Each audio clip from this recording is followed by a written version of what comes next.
오늘 함께 나눌 하나님의 말씀은 베드로후서 5번째 시간인데요. 베드로후서 3장 전체를 다 읽으려고 했는데 제가 1절, 2절, 그리고 13절, 17절, 18절을 앞에 방송에 따라서 적어왔습니다. 우리 한 목소리로 5절인데 함께 읽어봤으면 좋겠습니다. 함께 읽겠습니다.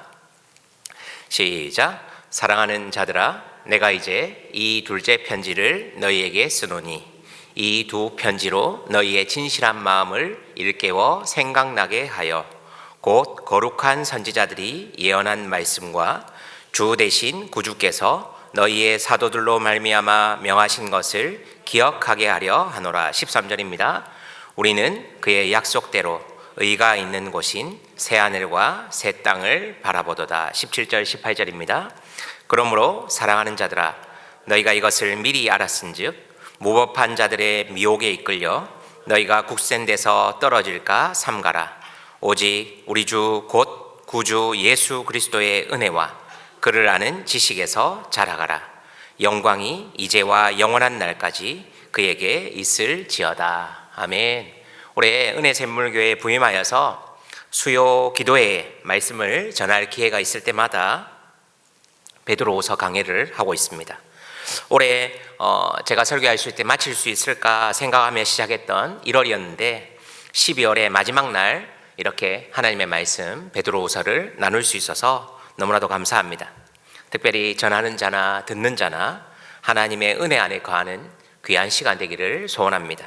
무엇보다 우리가 현장에서 말씀을 듣는 분들은 이 자막이나 PPT가 잘 나오고 따라서 이렇게 보면 되지만 또 영상으로 혹시나 보는 분이 있으면 목소리만 아마 이렇게 나갈 겁니다. 성경을 펴고 한 절 한 절 묵상하면서 따라오시면 말씀 속에 있는 하나님의 깊은 진리를 발견하는 귀한 시간이 될 것 같습니다.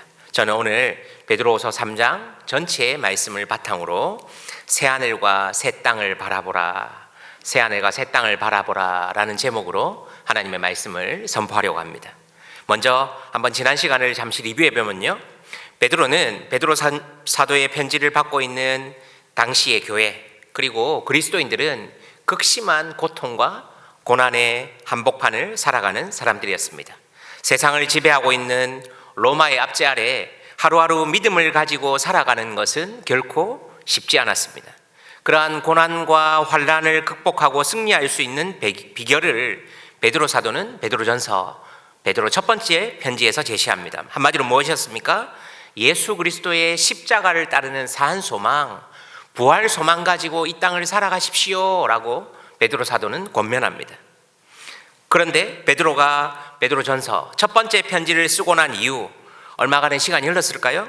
베드로가 다시 편지를 써야 할 안타까운 소식들을 접하게 됩니다. 교회와 그리스도인들이 세상과 로마의 박해를 당하고 있을 뿐만 아니라 교회 안에 거짓 교훈, 잘못된 가르침을 전파하는 세력이 들어왔다는 것입니다.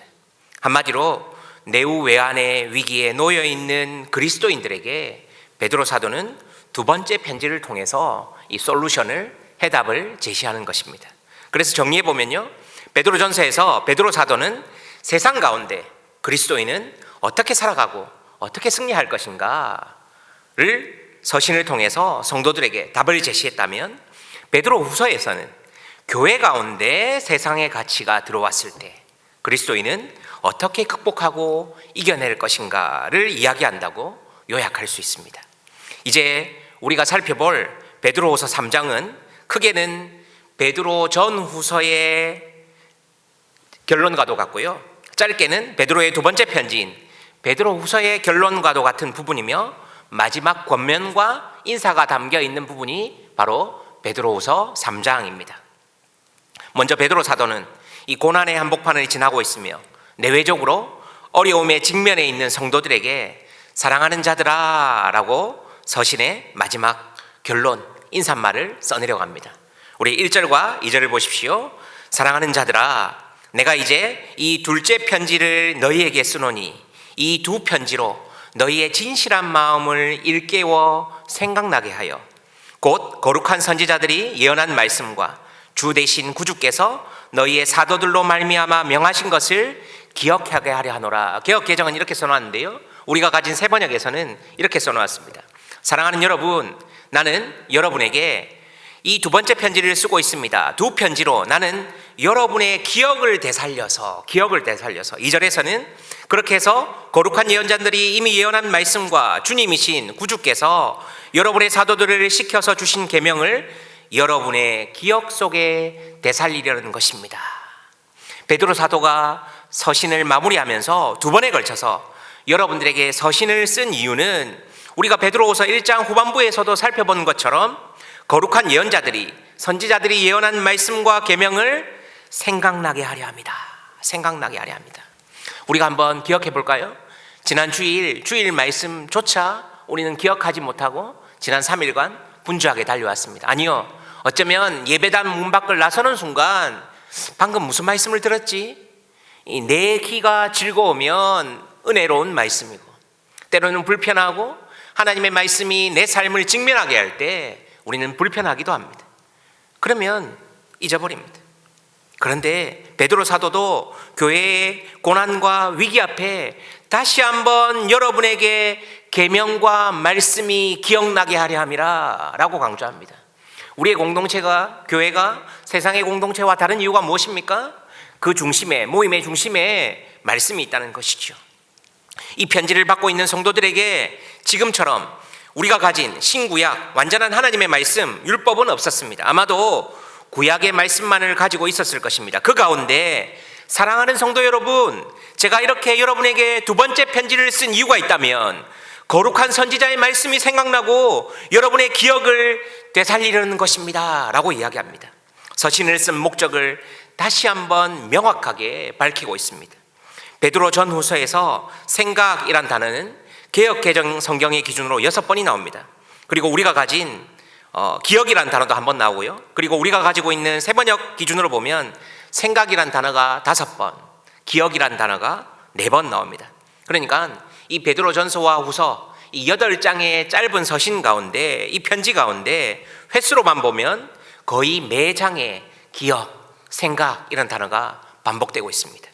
그만큼 베드로 사도에게 있어서 말씀과 율법과 계명은 아무리 지나치게 강조해도 중요했던 것입니다. 저도 마찬가지입니다. 때로는 말씀과 기도가 우리의 가장 기본입니다.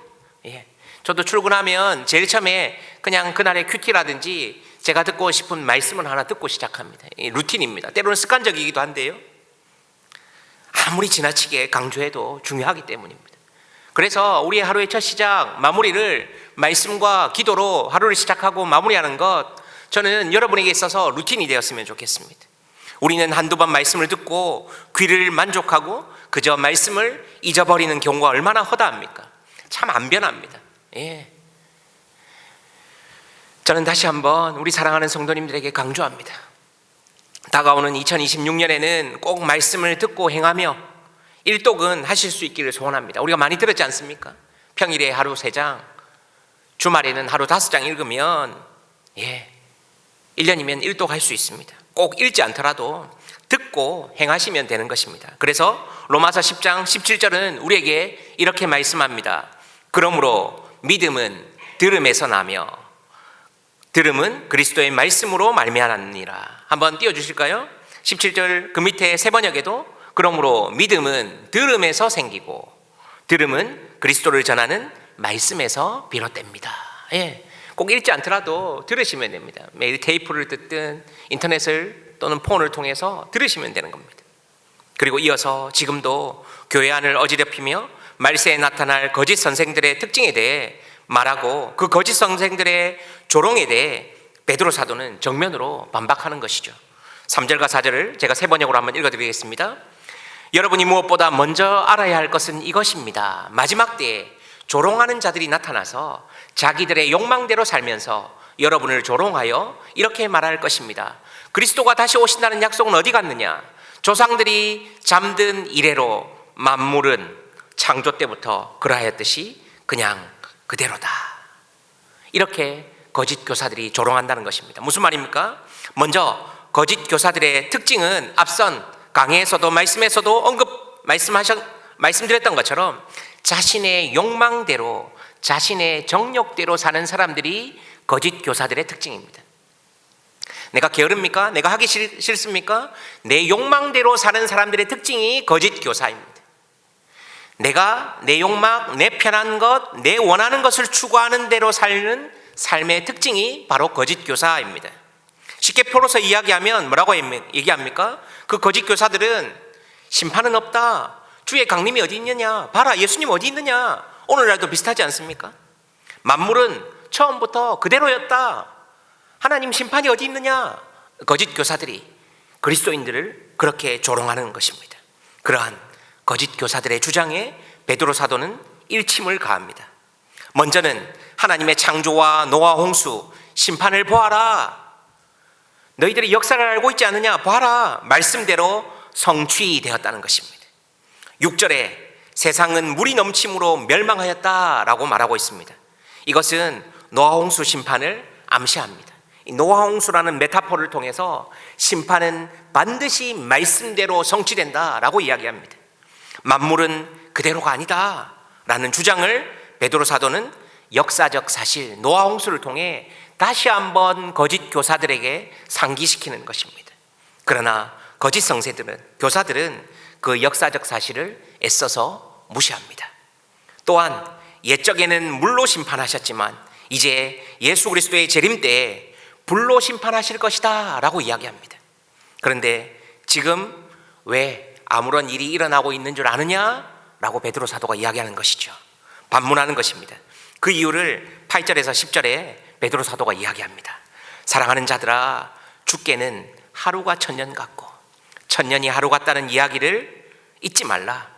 주의 약속은 어떤 이들은 더디다고 생각하는 것 같이 더딘 것이 아니라 오직 주께서는 너희를 대하여 오래 참으사 아무도 멸망하지 아니하고 다 회개하기에 이르기를 원하시느니라. 그러나 주의 날이 도둑같이 오리니 그날에는 하늘이 큰 소리로 떠나가고 물질이 뜨거운 불에 풀어지고 땅과 그 중에 있는 모든 일이 드러나리로다. 아멘. 무슨 말입니까? 하나님이 왜 이렇게 심판을 더디하고 있는 줄 너희들은 아느냐? 물어보는 것입니다. 우리의 시간표와 하나님의 시간표가 다르다는 것입니다. 한마디로 하나님의 시간은 지체나 지연이 아니라 기다림이라는 것입니다.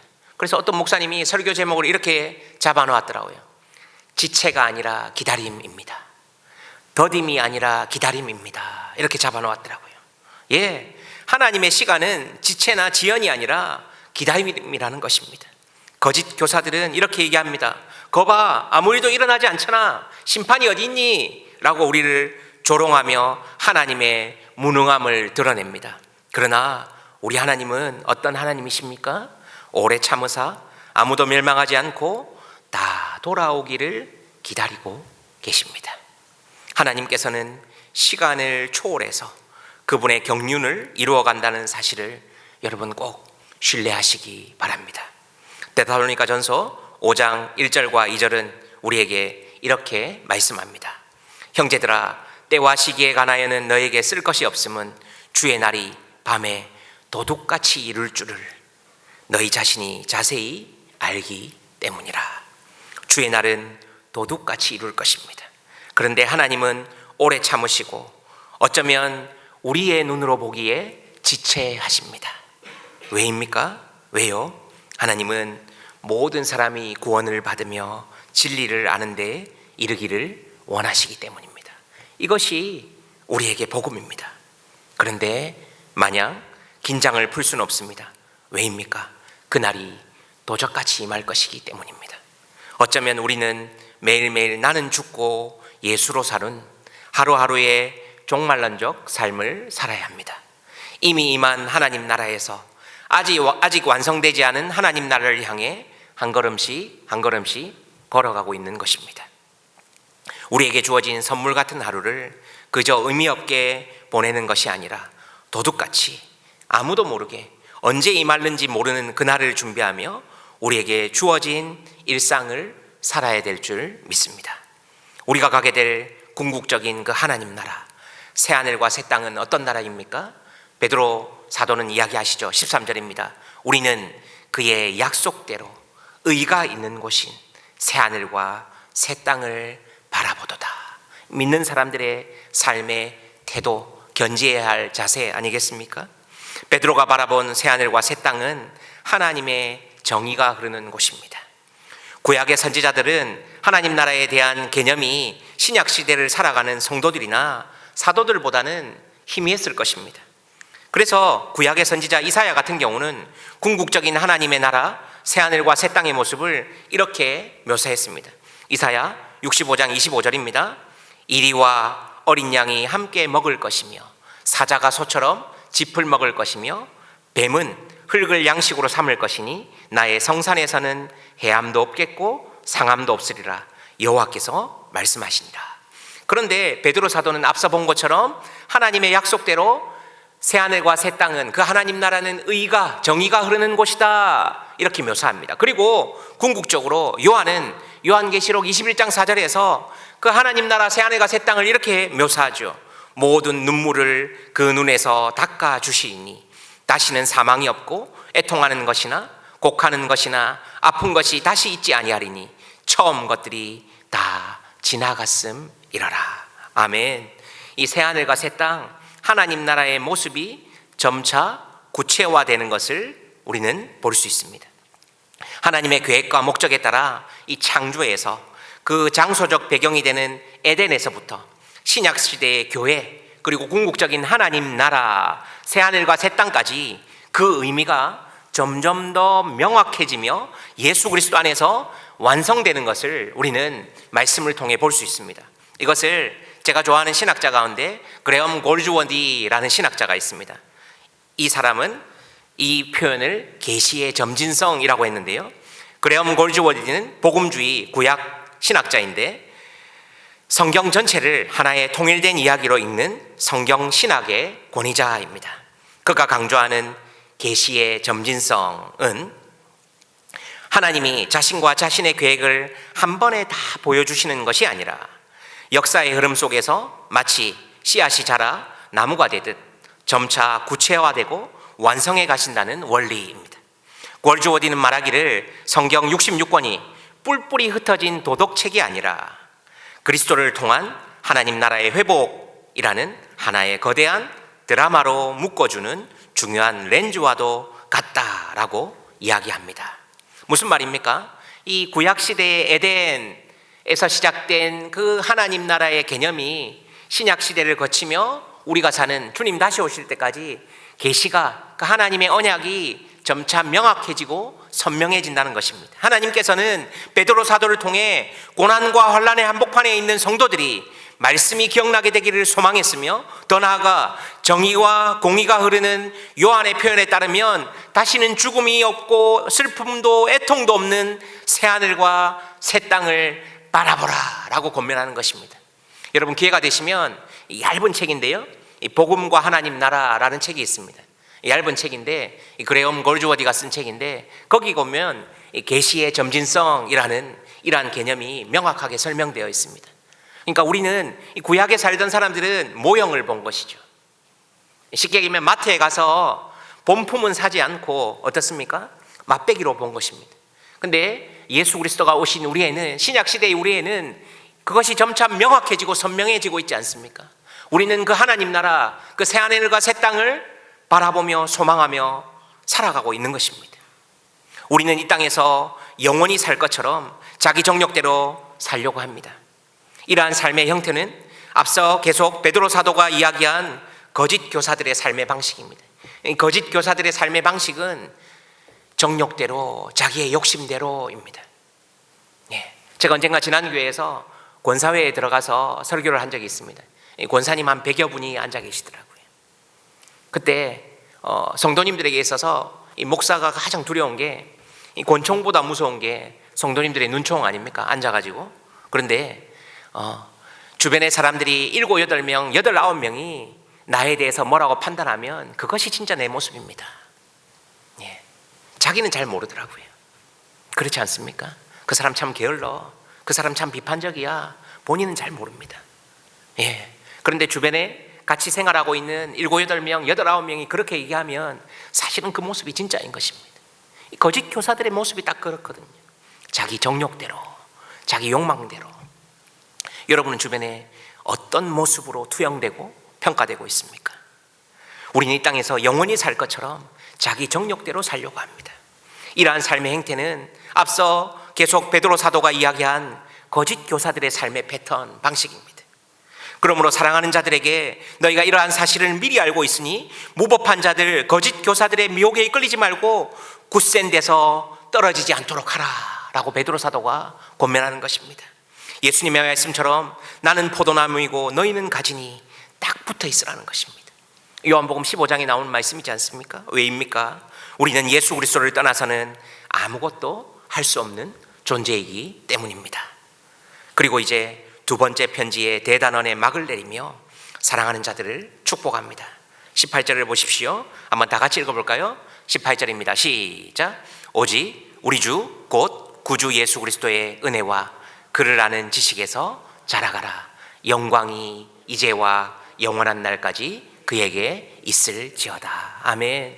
저는 이 베드로 사도가 두 번째 편지를 보내며 성도들에게 보냈던 이 마음처럼 베드로후서를 마무리하는 이 시점에 사랑하는 성도님들에게 도전하며 축복합니다. 주 예수 그리스도의 은혜와 그를 아는 지식에서 자라가시기를 축복합니다.